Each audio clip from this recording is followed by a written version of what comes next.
দেশের একজন মন্ত্রী, তিনি সোফিয়া কুরেশিকে অত্যন্ত জঘন্যভাবে আক্রমণ করেছিলেন, যা আমাদের সর্বোচ্চ আদালত সেটা বিরুদ্ধে বলেছে এবং সেখানে কিভাবে অপমানিত হয়েছে মেয়েরা তার উল্লেখ করেছে। কিন্তু থেমে থাকেনি বিজেপি নেতৃত্ব। গতকাল আবার দেখলাম আর একজন সাংসদ, রাজ্যসভার সাংসদ, তার নাম রামচন্দ্রের কি যেন জ্যাংড়া, রামচন্দ্রের জ্যাংড়া। তিনি অদ্ভুতভাবে এই সিঁদুরের অপমান করলেন। একটি সভায় গেছেন, সেই সভায় তিনি বললেন যে যে মেয়েদের সামনে তাদের স্বামীদের মারা হয়েছিল, অর্থাৎ পর্যটকরা, সেই মেয়েদের প্রতিবাদ করবার অথবা এই আক্রমণ প্রতিহত করবার না ছিল সাহস, না ছিল কোনো স্পৃহা। কি অদ্ভুত উক্তি বলুন তো! সিঁদুরের এই হলো মর্যাদা? সিঁদুরকে মর্যাদা দেওয়া হচ্ছে? যে মেয়েরা ওখানে চোখের সামনে তাদের আত্মীয় পরিজন নিকটজনকে মৃত্যুর মুখে চলে যেতে হচ্ছে, সেটা দেখছে, প্রত্যক্ষ করছে, তাদের নিয়ে এই ব্যঙ্গ করা, সিঁদুরের সম্মান হচ্ছে এটা? আর তার সাথে সাথে বলছেন যে যারা নাকি এই যাদের মারা হয়েছে, অর্থাৎ যারা এই জঘন্য ঘটনার শিকার হয়েছেন, আমাদের ছেড়ে চলে গেছেন, তারা হাত জোড় করে প্রাণ ভিক্ষা চেয়েছেন। তারা যদি অগ্নিবীরের শিক্ষা নিতেন তাহলে হয়তো এরকম হতো না, ২৬ জন এরকম প্রাণ হারাতেন না। আমরা অবাক হয়ে যাই, এটা কি হচ্ছেটা কি? যদি আমি ওই মাননীয় সাংসদ জ্যাংড়াজিকে প্রশ্ন করি যে আপনি যদি এই অবস্থার সম্মুখীন হতেন, আপনি কি করতেন? আপনার পরিজনরা, পরিবারের যদি এই ধরনের ঘটনার সম্মুখীন হতো, তাহলে তারা কি করত? আপনি কি সেই শিক্ষা দিয়েছেন? তারা কি অগ্নিবীরে শিক্ষিত হয়েছে? আপনি কি অগ্নিবীরে শিক্ষিত হয়েছেন? তাহলে এই ধরনের কথা বলার মানেটা কি? আসলে কি অপারেশন সিন্দুর এটা নিয়ে কোনো রাজনীতি করা, নাকি দেশের মর্যাদা রক্ষা করা, নাকি মেয়েদের সম্ভ্রম রক্ষা করা এবং সিঁদুরের আসল গুরুত্ব, মাহাত্ম্য সেই কথাটার মানুষের কাছে তুলে ধরা? কোনটা আসলে? পর্দার পেছনে কি? সামনে অপারেশন সিঁদুর, আর পেছনে একবার মধ্যপ্রদেশ, একবার এখানে রাজস্থান, হরিয়ানা, নানান জায়গা থেকে নানান রকমের কথা। এগুলো হচ্ছেটা কি আমরা জিজ্ঞাসা করতে চাই। তাই এই অপারেশন সিঁদুর নিয়ে এই ধরনের কথা বললে তাহলে মানতেই হবে এবং মনে করতেই হবে যে সিঁদুরের মর্যাদা আপনারা রাখছেন না। প্রধানমন্ত্রী বলছেন শিরায় শিরায় সিঁদুরের গরম, আর আপনারা সিঁদুরকে অপমান করছেন। আপনাদের সিকিউরিটি কোথায় ছিল? আগাম জানতেন না কেন? এই প্রশ্নগুলো নিজেদের করছেন না জ্যাংড়াজি? আপনারা করছেন না? কেন্দ্রীয় সরকারের কাছে আগাম কেন এই ধরনের ইনফরমেশন ছিল না সেটা তো জানতে হবে। জঙ্গিরা যারা পড়ে গেছে তারা এখনো ধরা পড়েছে কিনা সেটা কি একবারও নিজেকে প্রশ্ন করেছেন?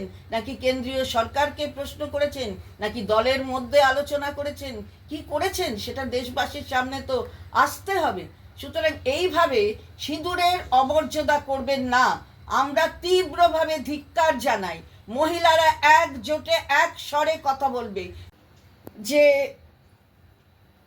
যে প্রত্যাঘাত করা হয়েছিল, সেই প্রত্যাঘাতে যারা নেতৃত্ব দিয়েছিলেন তারা কিন্তু দুজন মহিলা, ভূমিকা সিং এবং সোফিয়া কুরেশি, এবং তাদের বীর বিক্রম সবাই দেখেছে।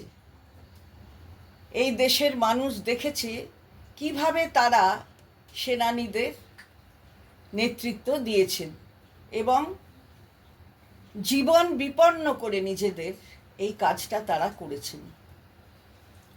এই অপারেশনের নাম দেওয়া হয়েছিল এবং হয়েছে, এখনো চলছে, অপারেশন সিঁদুর।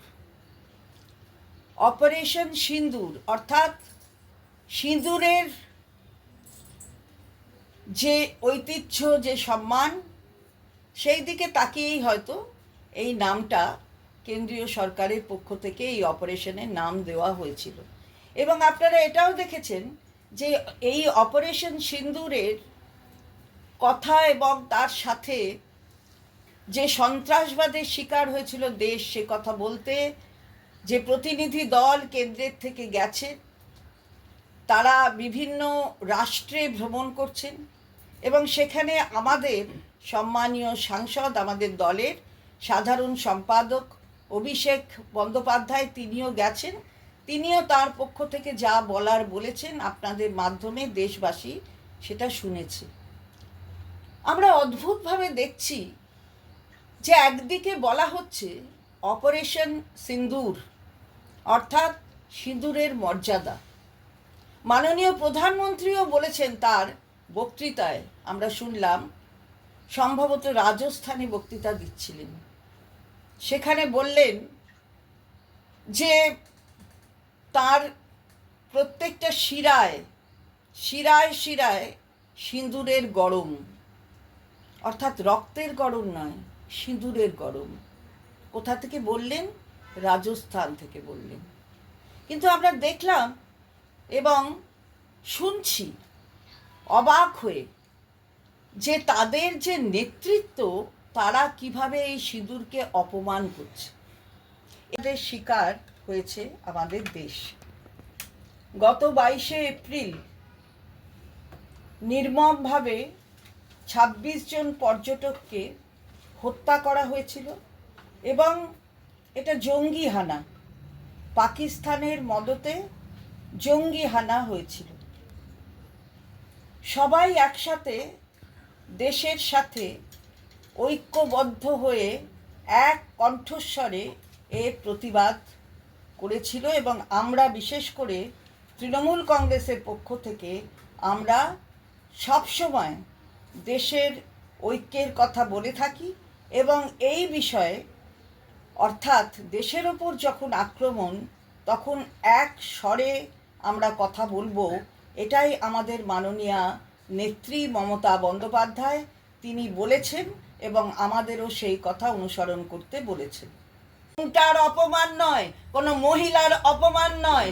মহিলা আছে বলে আপনি আজকে সূর্যের আলো দেখেছেন। সুতরাং তাদের অপমান করার, এই ধরনের যে আপনি কাজ করছেন, এই কাজ করার অধিকার কিন্তু আপনাকে কেউ দেয়নি। কোথা থেকে পেলেন এই ধরনের কথা বলার অধিকার? আমরা তীব্র বিরোধিতা করি। আপনি কিন্তু নিজেকে এই ধরনের কথা বলা থেকে বিরত রাখবেন এবং আপনার বিরুদ্ধেও যাতে দল শাস্তি দেয়, উপযুক্ত শাস্তি আপনাকে দেয়, সেটাও নিশ্চয়ই আমরা দাবি করব। কারণ সিঁদুরের অমর্যাদা হলে, মেয়েদের অমর্যাদা হলে এবং যারা তাদের পরিজনকে হারিয়েছে চোখের সামনে, কি করুণ একটা পরিস্থিতি, সেই পরিস্থিতির অপমান করছেন আপনারা তাদেরকে অপমান করে। এটা জঘন্যতম একটা অপরাধ। আমরা দাবি করছি যে ভারতীয় জনতা পার্টি শাস্তি দিক, কারণ সুপ্রিম কোর্ট ইতিমধ্যেই বলেছে। সেই কথা অনুসরণ করে আজকে জ্যাংরাজিরও কিন্তু শাস্তি পাওয়া উচিত। আমার মনে হয় বিজেপি এর দিকে নজর রাখবে এবং বলবে সিঁদুরের মর্যাদা রাখুন, না হলে কিন্তু আমরা তার প্রত্যুত্তরে কি করতে হয় সেটা জানি।